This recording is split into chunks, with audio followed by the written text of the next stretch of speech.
16 साल का बच्चा, वो इतना गैरतमंद था कि वो तुम्हें अपने ख़ानदान की ख़वातीन को तंग करने से मना करता था और तुमने उसे गोलियां मार दी।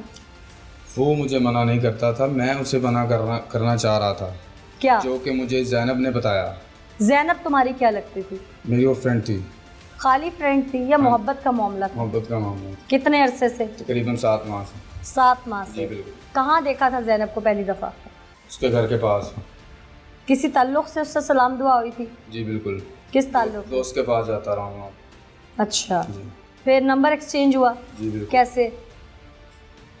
रास्ते में आते जाते ही हुआ है नंबर से। अच्छा, इस दौरान 6-7 माह से तुम्हारी आशिकी माशूकी शुरू हो गई जी, सो कॉल्ड ज़ैनब के साथ? बिल्कुल। ठीक है, फिर उसके बाद ये जो वकूआ हुआ है, लड़के की डेथ हुई है, इससे चंद दिन पहले उस लड़के ने इस पे इल्ज़ाम तराशी शुरू की। किस पे? ज़ैनब पे। क्या? कि मतलब ये किसी के साथ इसकी सेटिंग है, या मतलब कि किसी को मिलने जाती है। तो वो मना करता था ना कि मत इस तरह की करे? मना नहीं करता था, लेकिन एक सिर्फ ना उसके ऊपर इल्ज़ाम लगाया। ओ भाई, वो मना ही करता था ना अपने एरिया के अंदर। तो इसीलिए उसने बड़ों को बताया ना कि ये किसी लड़के से बातें करती है, इसका मतलब है वो रोक रहा था। अपने एरिया में उस दिन मैं मौजूद नहीं था वहाँ पे जिस दिन का ये इल्ज़ाम लगा। चलो उस दिन नहीं थे, लेकिन बात तो सच थी ना। बात मेरे खिलाफ नहीं थी। हाँ, तो किसी और के खिलाफ बना रहा था बात। तो फिर तुम्हें क्या तकलीफ थी? मुझे ये तकलीफ थी कि ज़ैनब ने बाकायदा जिस दिन इल्ज़ाम लगाया उस दिन उसको कहा कि मुझे कोई सबूत दो इस इल्ज़ाम के खिलाफ। उससे सबूत पेश नहीं हुआ, जिसकी बिना पर उसने मुझे कहा कि इस बंदे को ख़त्म करना है किसी भी सूरत में। और तुम ऐसे मतलब कह लो कि अंडरवर्ल्ड के डॉन के, तुम्हें उसने कहा ख़त्म कर दो भाई लोग और तुमने कर दिया? हाँ, मैं तो उसे जानता भी नहीं था। तो वही तो पूछ रही हूँ, तुम डॉन हो? नहीं। तुम कोई बड़े भाई हो? नहीं बिल्कुल। कौन हो? सिंपल इंसान। गैंगस्टर हो कोई? बिल्कुल नहीं। तो फिर किस बात पे उसने तुम्हें कहा इसको खत्म कर दो और तुमने कर दिया? वो एक कोई सुपारी लेते हो? नहीं बिल्कुल नहीं। तो फिर तुम्हारी माशूका ने कहा फलान बंदे को उठ के खत्म कर दो और तुमने कर दिया, बीच में कोई रंजिश भी नहीं है? वो इतना टॉर्चर कर रहा था, उसके बाद उसने माइंडली तौर पर मुझे इतना परेशान कर दिया हुआ था। किसने? ज़ैनब ने। क्या? हर कॉल पे हर मैसेज पे यही होता था, यही बात होती थी कि इस बंदे को ख़त्म करना है तो फिर ही सुकून आना है। हालांकि इसके बावजूद मैं। तुम्हारी फैजान से बात हुई कभी? कभी नहीं। तुम जानते नहीं थे उसे? बिल्कुल नहीं जानता। कभी देखा नहीं था? और तुमने एक खातून के कहने पे कि मुझे कोई मेंटल टॉर्चर कर रहा है, वो भी तुम्हारी माशूका जो कि अपने रिश्तेदार यानी कज़न के बारे में तुम्हें कह रही है, और तुम उसकी कज़न को कत्ल करने का मंसूबा बनाने लग गए? मंसूबा कत्ल करने का नहीं बनाया था। उस एक खातून के कहने पे तुमने एक शख्स को कत्ल कर दिया? बिल्कुल नहीं। एक खातून के कहने पे नहीं, ज़ैनब के साथ उसकी भाभी भी साथ मौजूद। यानी 2 खातून थी? जी, वो दोनों मुलव्वस थी इस केस में, क्योंकि मोबाइल यूज़ होता था उसकी भाभी का, ज़ैनब की भाभी का। और हो सकता है उसे इल्म ना हो। किसको? भाभी को। भाभी पूरी प्लानिंग देती थी, दोनों मुझे पूरी प्लानिंग देती थी इसका। भाभी को क्या मसला था फिजान को कत्ल करवाने में? उसके मोबाइल पे कॉल्स आती थी। तो इल्जाम तो ज़ैनब पे लग रहा था ना, भाभी क्यों प्लानिंग दे ज़ैनब पे रही थी? इल्जाम लग रहा था और उसकी भाभी का मोबाइल यूज़ हो रहा था, जिस पे मैं उसे कहता रहा हूँ कि उसे समझाए उसकी भाभी को। तुमने आज तक आंखों से देखी कॉल्स आई किसकी? उनके मोबाइल के ऊपर? बिल्कुल देखी। तुमने कोई टॉर्चर होते हुए उन्हें आंखों से देखा? मोबाइल पे उनकी कॉल्स जब उसकी आती रही हैं, फिजान की जब कॉल्स आती रही हैं तो उन्होंने बकायदा कॉल्स दिखाई थी। किस तरह? मोबाइल दिखाया था। अच्छा, तो उसके बाद जब तुम्हें कैसे पता था कि ये उसी का नंबर है? बकायदा बताया गया था मुझे कि इसका। उन्होंने बताया था? जी। तुम्हें तो इल्म नहीं था ना? मैंने अलहदा नंबर से कॉल करके चेक भी किया था। अच्छा। कि ये वाकई उसी का नंबर है। अच्छा। उसने मुझे बताया था कि हाँ मैं फैजान अहमद हूँ। हाँ। तो उसके बाद जब फिर उन्होंने मुझे ये भी दिखाया कि हमने इसका नंबर ब्लैक लिस्ट में लगाया हुआ है, उसके बावजूद वो नंबर चेंज करके कॉल्स वगैरह करता था। तो तुमने उन्हें कहा नहीं कि अपने घर में किसी बड़े को बताओ? भाइयों को भी कहा, उसके 3 भाई हैं ज़ैनब के। हाँ।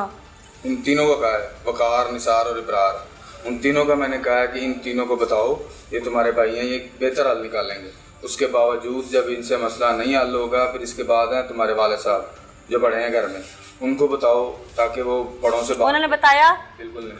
तो तुमने अक्ल इस्तेमाल नहीं की जो अपने घर के मर्दों को तैश में नहीं ला रही कि वो कहीं गुस्से में कोई इंतहाई कदम उठा के फंस ना जाए, वो तुम्हें क्यों फंसा रही हैं? वो घर में ज़्यादातर मौजूद नहीं रहते थे। वही रहते थे या नहीं रहते, घर में तो तुम भी अपने मौजूद नहीं होते। बिल्कुल। तो इसका मतलब है कि वो अपने घर के मर्दों को, जो उनके ब्लड रिलेशंस थे, उन्हें वो गुस्से में नहीं ला रही थी कि वो कोई कदम उठाकर कहीं कानूनी तौर पर फंस ना जाए। वो एक तीसरा शख्स तुम्हारा फायदा उठा रही थी किसी और को कत्ल करवाने के लिए। ये उस वक्त अकल में नहीं आई बात। बस उस वक्त मेंटली उन्होंने परेशान किया हुआ था बहुत ज़्यादा कि इसको उस काम को करना है और तुम नहीं करना है। मेंटली परेशान किया था, ये अकल पे मोहब्बत चढ़ गई हुई थी। मोहब्बत का पर्दा था अकल के ऊपर। परेशान भी बहुत ज़्यादा किया हुआ। मोहब्बत का पर्दा था ना, परेशान किया। तुम ब्लैकमेल थोड़ी हो रहे थे उनके हाथों, तुम्हारी कोई उनके पास ऐसी वीडियो थोड़ी थी जो तुम ब्लैकमेल हो रहे थे। तो मोहब्बत थी ना, आशिकी और मोहब्बत का पर्दा था आंखों पे जो सर चढ़ के बोल रहा था। और उस चक्कर में तुमने किसी को कत्ल करने का मंसूबा बना लिया।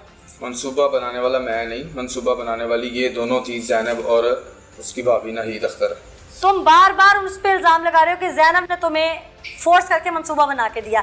इस बात में कितनी सदाकत है, इसी हवाले से मैं ज़ैनब को भी इस प्रोग्राम में शामिल करूंगी टेलीफोन कॉल के ज़रिए, ताकि दूध का दूध और पानी का पानी हो जाए और इस शख्स का शौक भी पूरा हो जाए जो ये बार बार कह रहा है कि उसने किया तो इसके मुंह पर बात भी खुल जाए। और हाँ भाई, सारी चीज़ें तो खुल के सामने आ गई। इससे पहले कि मैं तुमसे और कुछ पूछूं, जो तुम बार बार इल्ज़ाम लगा रहे हो कि ज़ैनब ने प्लानिंग की है, तो ज़ैनब भी मौजूद है मेरे से टेलीफोन लाइन पर, मैं उससे भी बात करती हूँ।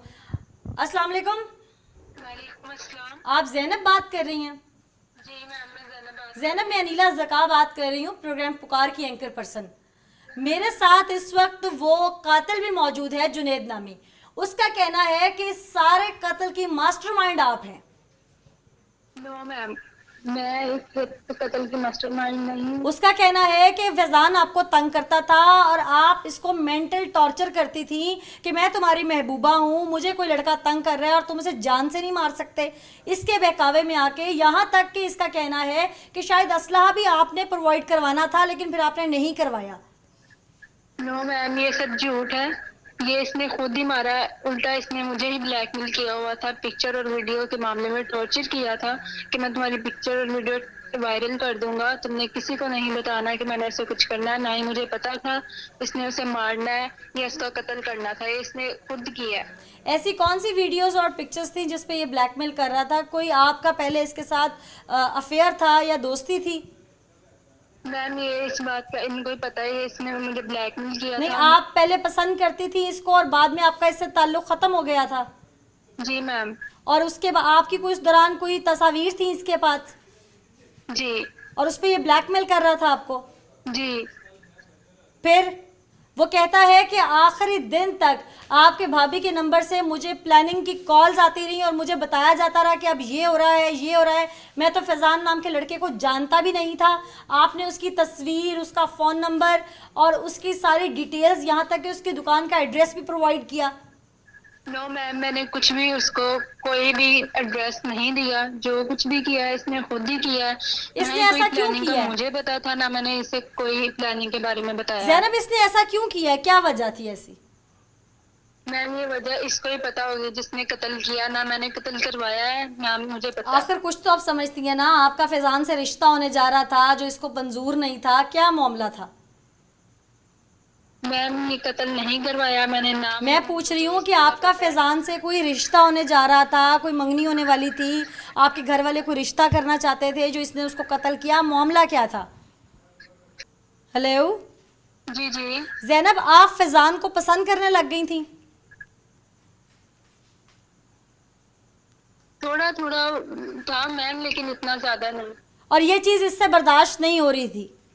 मैम, ये मुझे नहीं पता। ये प्लानिंग उसने खुद ही की है, उसने खुद ही मारा है। मुझे नहीं पता कि उसने मेरे लिए मारा है। ये क्यों? मैंने उसे नहीं कहा था कि उसे मारो। फैजान का एड्रेस, नंबर, फ़ोन नंबर किसने दिया था जुनैद को? मैम, ये आप क्वेश्चन उनसे पूछ सकते हैं। मैं उससे तो पूछ रही हूँ, वो कह रहा है कि आपने दिया था। नो मैम, मैंने नहीं दिया उसको ये एड्रेस। आप सिर्फ ये बताएं कि जुनैद कह रहा है कि आपकी भाभी भी मुलव्विस थी, इससे बात करवाती थी, पूरी तरह आपके मामलात का राज रखती थी। क्या ये बात दुरुस्त है? मैम, मामलात का राज तो था जो भी है, लेकिन ये मुझे नहीं पता ये कत्ल किस तरह का हुआ। ये मुझ पर इल्जाम। कत्ल वाले दिन आपकी भाभी के नंबर से आपने जुनैद को कॉल भी की थी? क्या मैम? कत्ल वाले दिन अपनी भाभी के नंबर से आपने जुनैद के नंबर पर कॉल भी की थी? नो मैम, मैंने इसको कत्ल वाले दिन कॉल करके नहीं कहा कत्ल करो या कत्ल क्या आपकी भाभी ने कॉल की थी? ना मुझे पता है क्या आपकी भाभी ने कॉल की थी? मैम, ये भाभी को पता है, ये इसको पता है, मुझे थोड़ी पता है ना, मुझे इस बात का पता था। क्यों भाई? वो तो कहती हैं मुझे इस बात का इल्म नहीं है, मेरी भाभी को इल्म है या इसको इल्म है। तुम कहती हो ज़ैनब ने करवाया सारा कुछ। उस दिन की कॉल डिटेल्स चेक कर लें। हाँ, तो हो सकता है उसकी भाभी तुम्हारे साथ इन्वॉल्व हो। भाभी कैसे इन्वॉल्व, केली कैसे हो सकती है इन्वॉल्व? अब ये तो तुम्हारा अंदर जानता है ना, हो सकता है तुम उसकी मैं भाभी के साथ चक्कर में हो। उसे जानता भी नहीं था। मैंने ब्लैकमेल क्यों करना था इसे? किस वजह से करना? बता तो रही है कि उसकी वीडियोस थी तुम्हारे पास। नहीं, क्यों करना था ब्लैकमेल? किस बात पे क्योंकि करना वो था? तुमसे बात करना कम हो गई थी और अब फैजान से बात करती थी। फैजान से क्या बात कर? कोई वो भी नहीं उसको बात पसंद होती। करने लगी थी अब। टोटली टाइम मुझसे बात होती थी। तो ये वो तुमसे दूर होती जा रही थी, अब शादी नहीं करना चाहती टोटली थी। टाइम मुझसे और भाई वो तुम्हारे सामने कह रही है। वो बार बार यही बात की जा रही है कि मुझे नहीं पता, मुझे नहीं तो पता मैं वही कैसे तो होगा पूछ रही हूँ कत्ल। कि तुम्हें बताओ क्या पता तो है। ये मैं बता तो रहा हूँ मैम। वो बता तो रही है कि मेरी पिक्चर्स में मुझे ब्लैकमेल करता था, इसलिए मैं इससे बात करती थी। ब्लैकमेल क्यों करना था? वो ब्लैकमेल इसलिए कह रही हैं कि ब्लैकमेल करता था कि मैंने उसे मारना। मैंने उसे क्यों मारना और था? भाई वो मुझे कह रही है पता कि भी नहीं तुम था। ज़ैनब को ब्लैकमेल करते थे क्योंकि उसकी गलत तस्वीर थी तुम्हारे पास। ब्लैकमेल का तो तस्वर ही नहीं पेश हुआ। तुम्हारे सामने बोल रही है वो। ब्लैकमेल वो क्यों ज़ैनब ये ब्लैकमेल करता था आपको जुनैद? जी मैम, ये करता था और रिकॉर्डिंग्स में भी इसने कहा है, मुझे फेस टू फेस भी कहा है। वो मेरे पास प्रूफ नहीं था, ये इसकी मेहरबानी होकर इसने रिकॉर्डिंग में कह दिया था भाभी को कि मैंने इसकी वीडियो और पिक्चर्स वायरल कर देंगी। आपके पास इसकी रिकॉर्डिंग्स पड़ी हैं? मैम मुझे नहीं पता, मेरे पास रिकॉर्डिंग्स नहीं है। इसने कहा हुआ है, भाभी को कहा था इसने कि मैंने इसकी पिक्चर्स और वीडियो वायरल कर देनी है। क्यों भाई, कौन सी पिक्चर्स और वीडियोस वायरल वो अब दुनिया पे मौजूद नहीं है, उसका नाम आ जाए। कौन सी ऐसी पिक्चर्स और वीडियोस? सिंपल है, सिंपल है। मैं क्यों ब्लैकमेल करूंगा इसे? उस पे क्या ब्लैकमेलिंग हो सकती है? अब वो दुनिया पे मौजूद नहीं है, उसका नाम आ जाए, उसने कब्र में से उठ के आ तो नहीं जाना कि हाँ भाई इसने मुझे कहा था।